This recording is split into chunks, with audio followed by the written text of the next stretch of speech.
Amém? Amém. Vamos fazer uma oração rapidamente?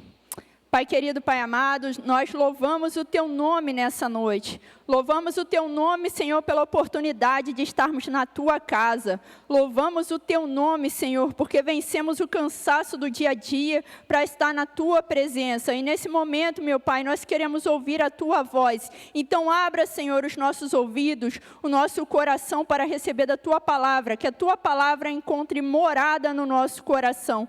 Em nome de Jesus. Amém? Eu gostaria de compartilhar uma palavra que está em Ezequiel, capítulo 37. O tema dessa palavra é a unção profética que muda cenários. Ezequiel, capítulo 37, a partir do versículo 1, ou do versículo 1, que vai dizer: Veio sobre mim a mão do Senhor e me levou pelo Espírito do Senhor e me deixou no meio de um vale que estava cheio de ossos. Ele me fez andar ao redor deles e eu pude ver que eram muito numerosos na superfície do vale e estavam sequíssimos.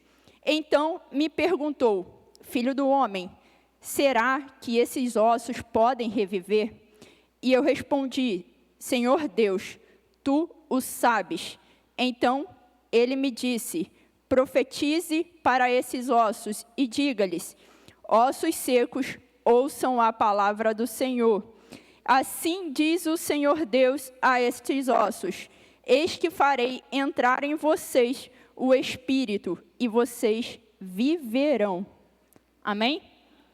Podeis assentar.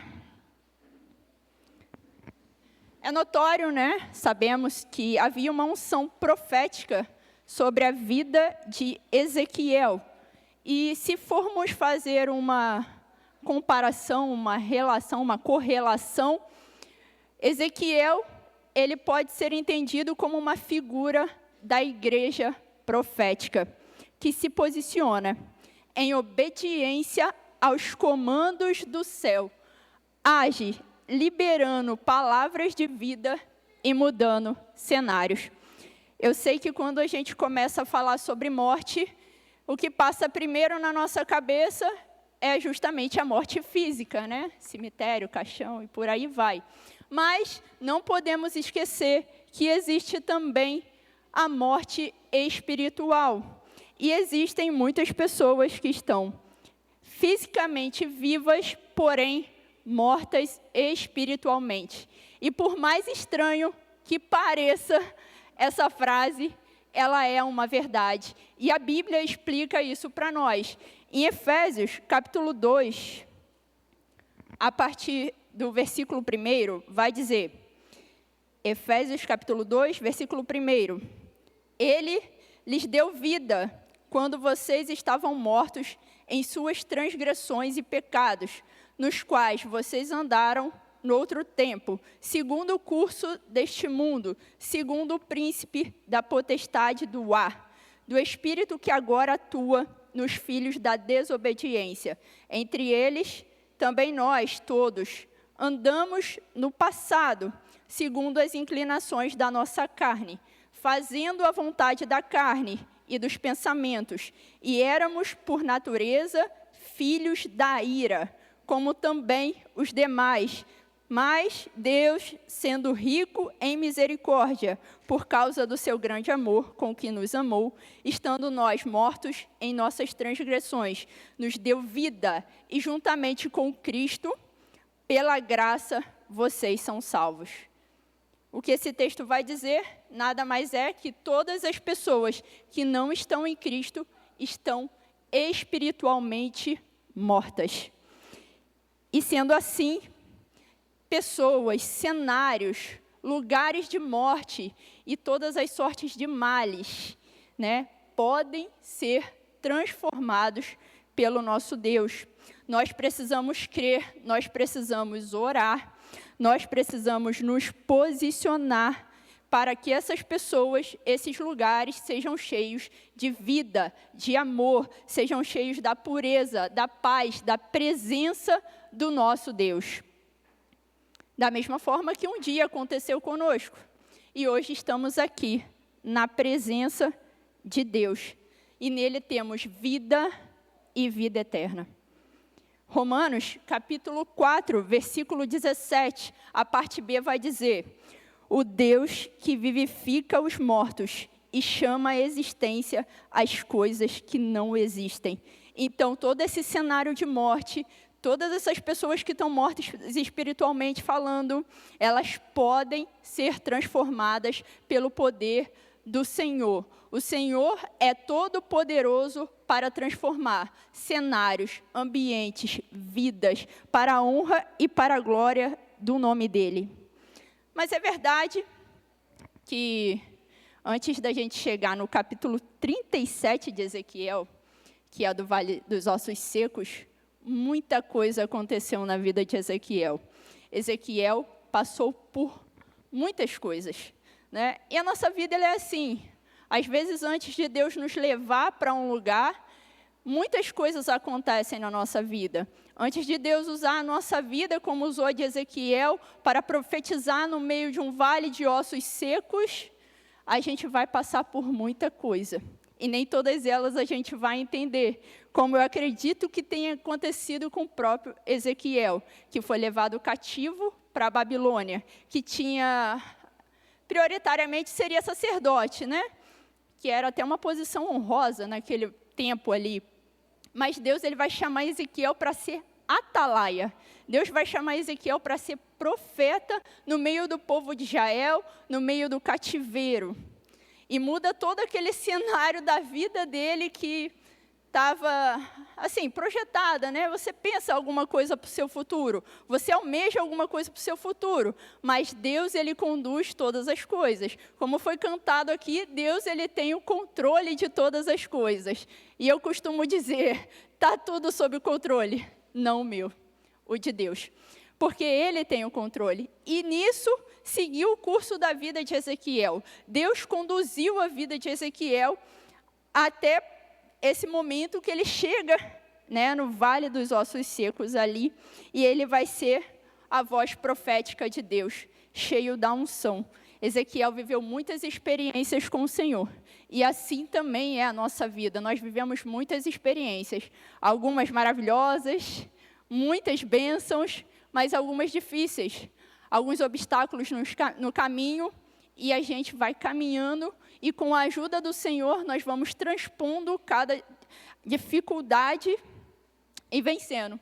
E tudo isso vai cumprir o propósito que Deus tem na nossa vida. Como em Romanos 8, 28 vai dizer, que todas as coisas cooperam para o bem daqueles que amam a Deus, daqueles que são chamados segundo o seu propósito.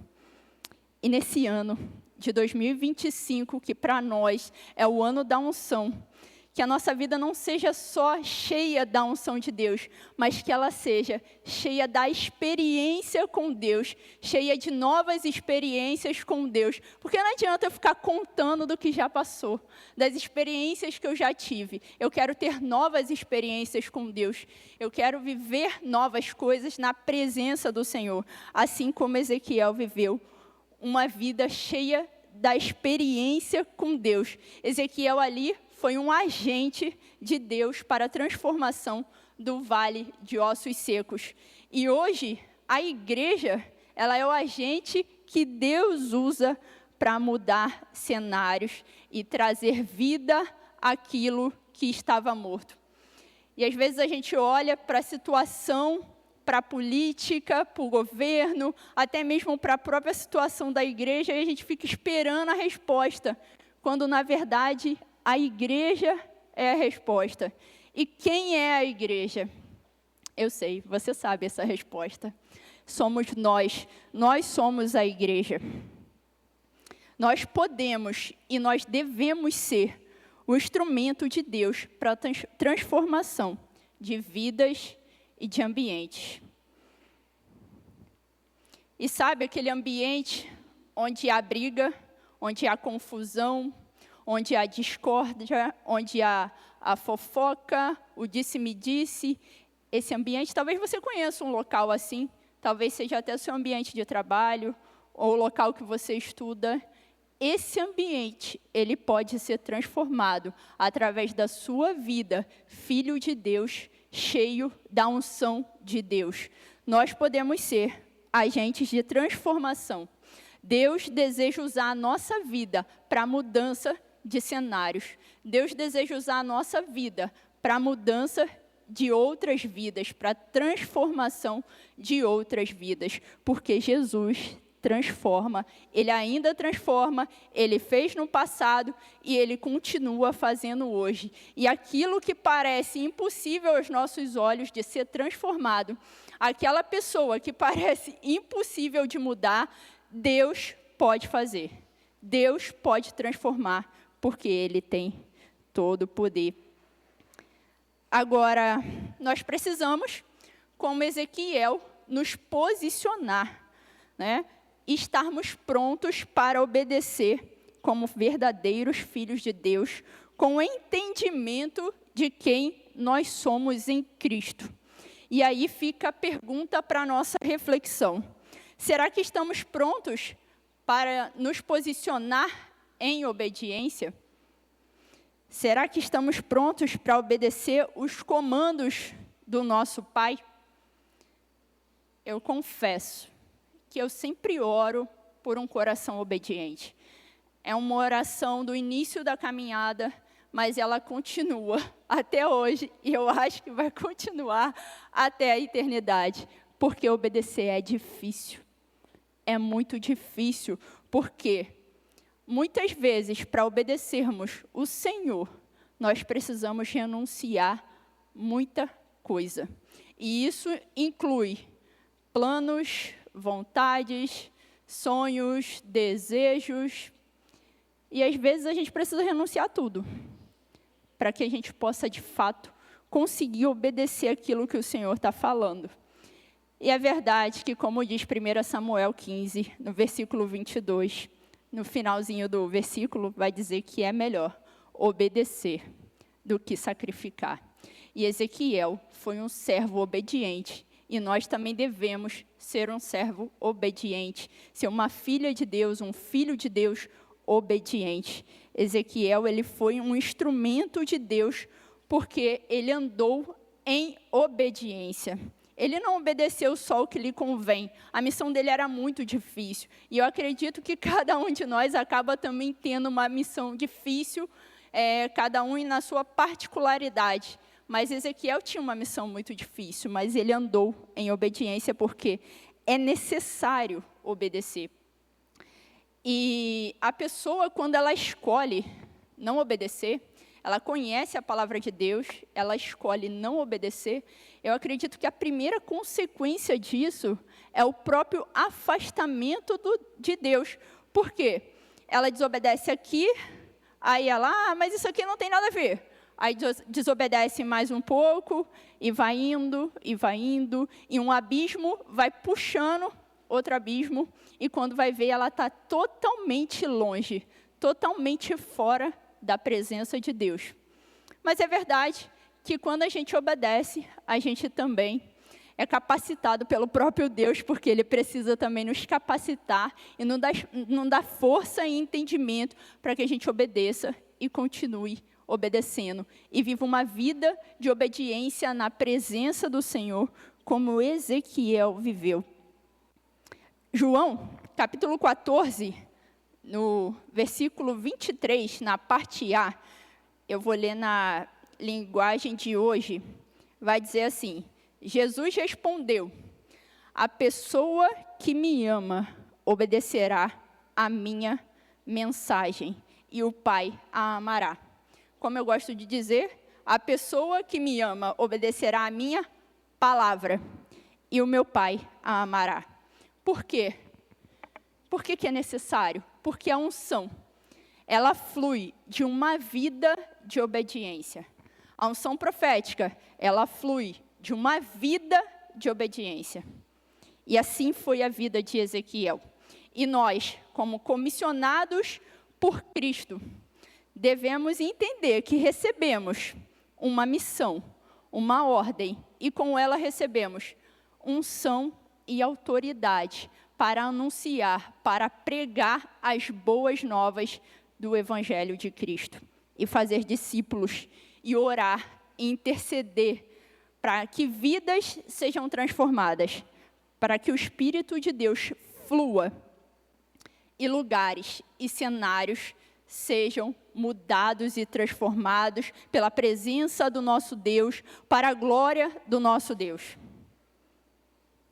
Então, nós precisamos nos posicionar, nós precisamos nos colocar diante da presença de Deus como instrumentos, mas também como filhos obedientes, prontos a ouvir o comando de Deus, prontos a obedecer aquilo que o Senhor tem falado conosco, prontos a vencer a dificuldade para obedecer, para que a unção de Deus, ela flua através da nossa vida e ela possa encher ambientes e lugares, ela possa ser instrumento de Deus para a transformação, para o renovo, para a salvação, para aquilo que Deus lhe apraz fazer.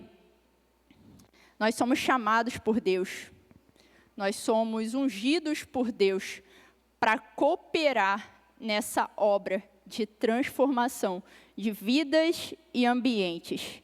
E para isso, nós precisamos crer, nós precisamos ter fé, nós precisamos pedir a Deus para encher o nosso coração de fé, porque às vezes o cenário é tão difícil, o ambiente é tão difícil, a pessoa é tão difícil, que nós precisamos ter fé, acreditar contra a esperança, colocar toda a nossa fé no nosso Deus, que pode fazer algo.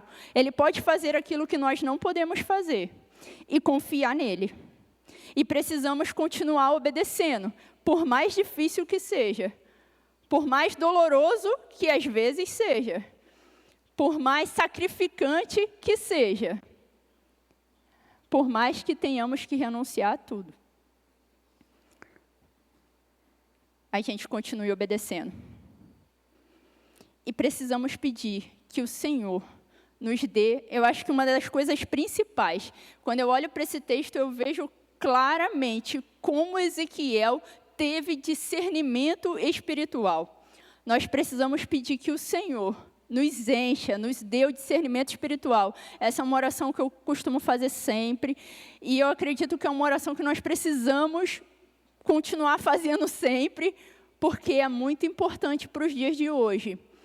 A gente ter discernimento espiritual. Não basta só a gente ouvir o que Deus está falando conosco, entender o que Ele está falando, saber aquilo que a gente tem que fazer, se a gente não discernir o tempo e a estação. Se a gente não discernir o momento de Deus para aquela ação. Porque às vezes Deus está falando conosco algo, mas não é para aquele momento. Não é naquele momento que nós devemos agir. Não é naquele momento que devemos falar. E por isso nós precisamos de ter o discernimento que vem do Senhor. E a gente precisa orar por isso. Então, eu peço que você se coloque de pé. E como de costume, nós teremos a oportunidade de orarmos juntos e de colocar diante do Senhor a nossa vida, as nossas questões, as nossas lutas, a nossa dificuldade de obedecer. Colocar diante do Senhor aquilo que nós precisamos renunciar hoje, para que a gente possa obedecer. E pedir a Deus para que nos dê fé e esse discernimento espiritual que tanto precisamos para o dia de hoje, para o tempo de agora, para que de fato sejamos um instrumento de Deus como Ezequiel foi naquele tempo. Que privilégio Ezequiel teve. Ele poderia ter sido sacerdote. Sacerdote era uma posição honrada naquele tempo ali, naquele momento.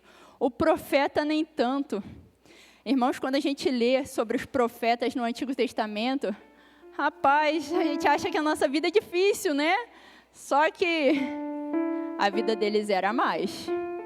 Eram perseguidos, mortos, não tinham credibilidade nenhuma diante do povo. Eles falavam aquilo que Deus estava mandando eles dizer, mas o resultado era terrível. Então, não era fácil, mas Ezequiel, ele obedeceu, ele se posicionou. Quando ele vai estar diante do vale de ossos secos, ele vai estar ali com o Senhor vai fazer pergunta a ele vai ter um discernimento espiritual absurdo ali, e ali ele vai profetizar, e a vida vai acontecer naquele lugar. E nós podemos ser instrumentos de Deus para que a vida aconteça em ambientes. A vida aconteça em vidas também. Então, se você desejar orar conosco, pode vir à frente, a palavra está com o Ministério de Louvor.